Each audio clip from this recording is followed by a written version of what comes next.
Adenium গাছের cortex মোটা করবার জন্য অনেক সময় ফেব্রুয়ারি মার্চ মাসে রিপোর্ট করা হয়ে থাকে, কিন্তু বর্ষাকালীন সময়ে কোনোভাবেই গাছ রিপোর্ট করতে যাবেন না। এতে লাভের থেকে ক্ষতি হওয়ার ভয় অনেক বেশি থাকে। এছাড়া গাছকে ফাঙ্গাসের হাত থেকে রক্ষা করতে সপ্তাহে 1 দিন বা মাসে 2 থেকে 3 দিন প্রয়োজন বুঝে যে কোনো একটি কন্ট্যাক্ট ফাঙ্গিসাইড 1 লিটার জলে 1.5 থেকে 2 গ্রাম অনুপাতে ভালো করে মিশিয়ে নিয়ে গাছের পাতায় স্প্রে করে রাখতে হবে।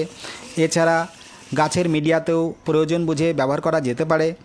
আর গাছের পাতায় সিস্টেমিক ফাঙ্গিসাইড ব্যবহার করলে 1 লিটার জলে 1 ml পরিমাণ মিশিয়ে ব্যবহার করতে হবে।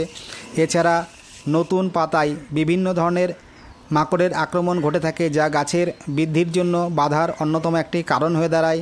তাই যে কোনো একটি কীটনাশক 1 লিটার জলে 1 ml পরিমাণ মিশিয়ে মাসে অন্ততপক্ষে 2 দিন গাছের পাতায় স্প্রে করে রাখতে হবে। আর যদি আপনারা ফাঙ্গিসাইড হিসাবে অ্যামিস্টার টপ ব্যবহার করে থাকেন এই বর্ষাকালীন আবহাওয়ায়, তাহলে মাসে 1 দিন ব্যবহার করলেই দারুণ কাজ পেয়ে যাবেন। এরকম টিপস প্রতিনিয়ত পেতে চ্যানেলটিকে সাবস্ক্রাইব করে সঙ্গে থাকবেন। পরের ভিডিওতে দেখা হচ্ছে। নমস্কার।